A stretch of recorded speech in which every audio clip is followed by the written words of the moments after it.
All right, traders, welcome to today's recap. This is Christian from Tribeca Trade Group, and it is Tuesday, April 30th. Apple just hit the tape.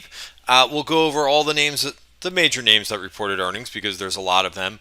If you're not a member of Tribeca Trade Group, we go over all these live in the trading room. I must post about 20 or 25 different names, especially today when we've got so many names reporting as well as yesterday. So, I'm very busy. That's why the recording, that's why I'm not doing the video recording till now, because we were waiting for Apple to come out and a few other names. So we'll go through the results. I thought the Apple results, my quick 30 seconds, pretty good headlines from Bloomberg here. The guidance is really strong.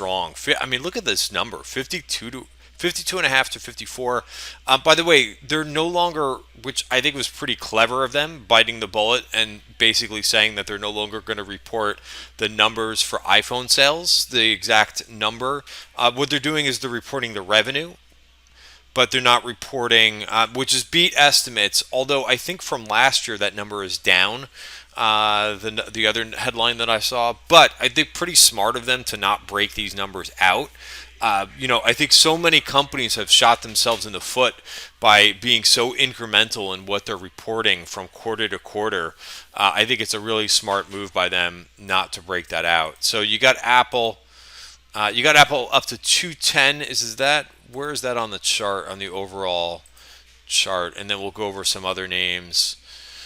So that's going to be new 50. Is that new 52-week high or just new this year high, new 2000? So it looks like it's not going to be above the highs, but it should be above value, and that should be pretty good. I mean, just the overall numbers, really, really strong. It looks like, and their guidance. Again, I think smart of them to kind of come in and manage expectations like this. Is my quick 30-second view.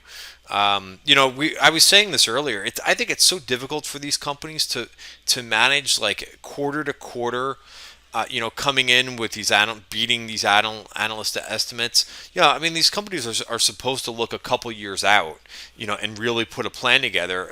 Quarter to quarter is very incremental, and I think it's tough. I mean, I think what Bezos said a couple weeks ago, trying to kind of do the same thing, saying, hey, from quarter to quarter, we're going to take a shot at certain things, and they may or may not work out. And I think everybody bugged out a little bit because that was before they reported earnings. But, it's tough. I would imagine it's a very difficult seat to be in, trying to beat, whatever the analyst projections are every single quarter. But so anyway, that's my maybe more than 30 seconds I went off on my rant. But, yeah, I guess that's why they get paid the big bucks. We'll go over to A. We'll stick with the A's. We'll go over to AMD. Also, nice move here. They just barely beat expectations. So you got a couple names, a lot of small reactions, I think, after hours. This AMD is fine. It looks like it's back to where it was, about 2 weeks ago. It did take out this version point of control. I put this on Twitter. If you don't understand this, what I mean by a VPOC taken out, sometimes once it rises right up to the version point of control, an area where there was a lot of buyers and sellers, you could see in the volume profile that there was a lot of volume right at this level here at 29. And it's kind of it takes it out and then it kind of digests for a little bit. Sometimes you actually will see, once the level is taken out, a reversal or more digestion to the upside. But you could see it's struggling with that level right now. So that's what I mean when I say version point of control taken out. If they're left lingering out, they're basically places for me to take targets at version point of controls. One name that I played for earnings, Tandem. I think that's up nicely now. There is a version point. Speaking of version point of control, it hesitated for a little while. By the way, I'm on the 1 hour chart. It hesitated for a little while at 64, but now it's above there, and the next version point of control would be 72.88, which would be lovely for the earnings trade that we did. Mondelez, I tell you, these names. I know some people on Twitter think that there's no science behind earnings trades. Not true, in my opinion. It's all about how the company, the pattern. I think that you could put the odds in your favor by looking at names that have had very consistent earnings history. So if you look at Mondelez earnings history, and in this right column, there's only one period where they did not. I mean, do you think that's by accident that they're up every single quarter versus some other names are just like they're all over the place? But Mondelez is up again. Twilio, I think, is fine for numbers. Notice that there's, a lot. The next couple of names that I'm going to go over, they just ran too much into earnings. Like I would not play. I did not play Twilio. Very interested in it, but I was going to try to buy some at the bottom of value if it sold off, but it just did not get there. 127 is where I had a bid out or have a bid out at 127. Never got down there. So pretty strong number. By Twilio. A couple other names that are on my radar. Zen, they've come back. I was thinking about buying them in the after hours. Their numbers are fine.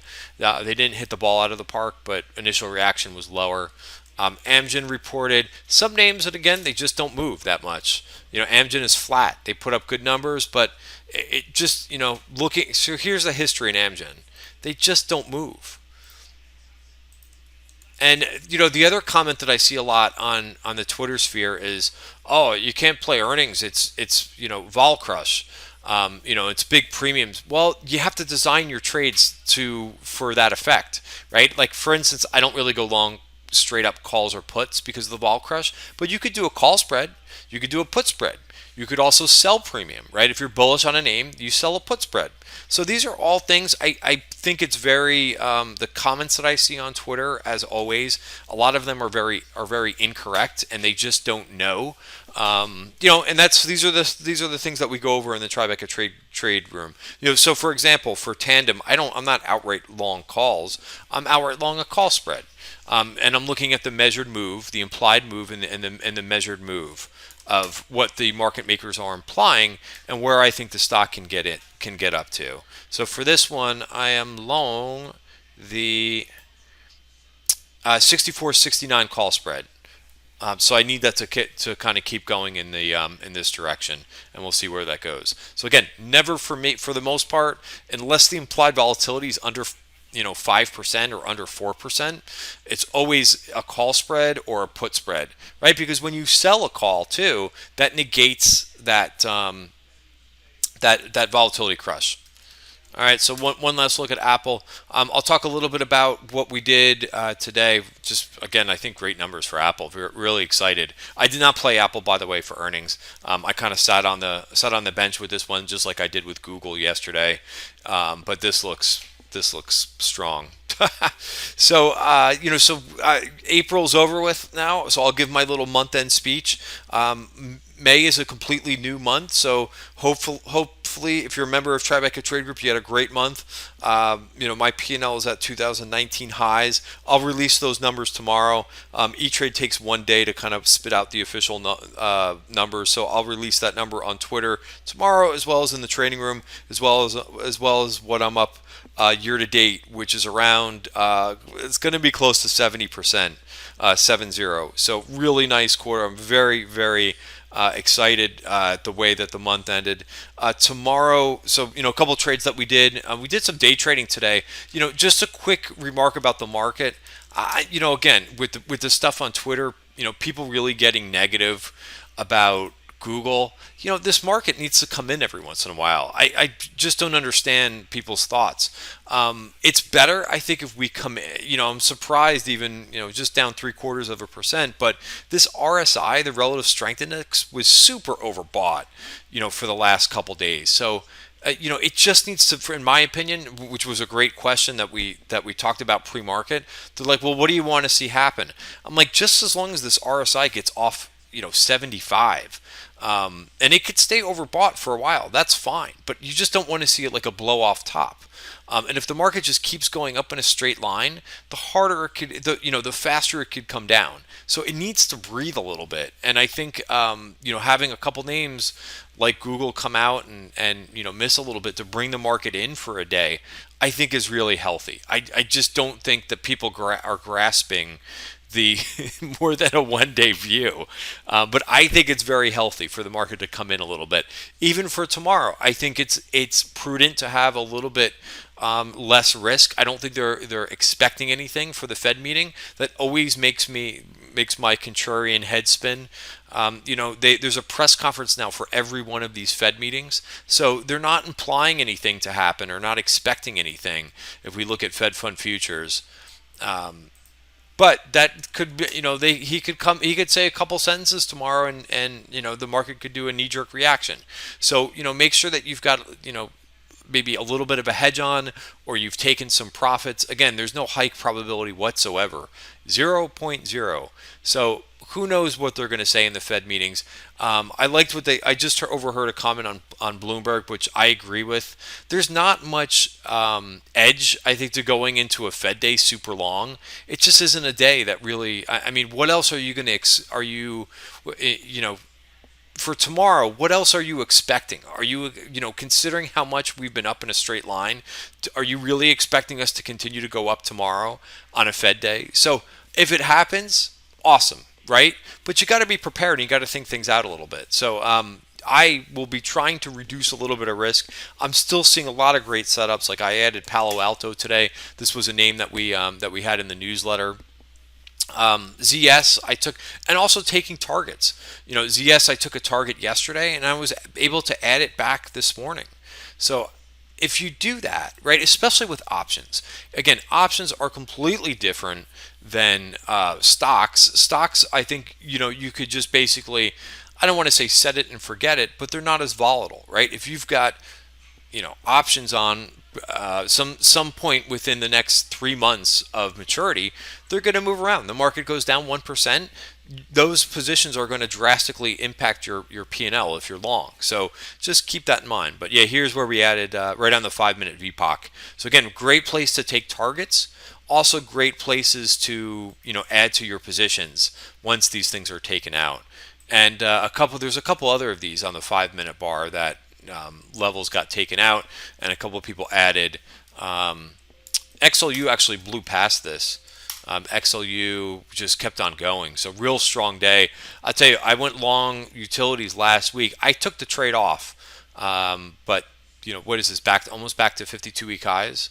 So again, you can be long some other things besides tech, and you're going to do fine for certain things, as long as the chart's set up and as long as you have a place of reference.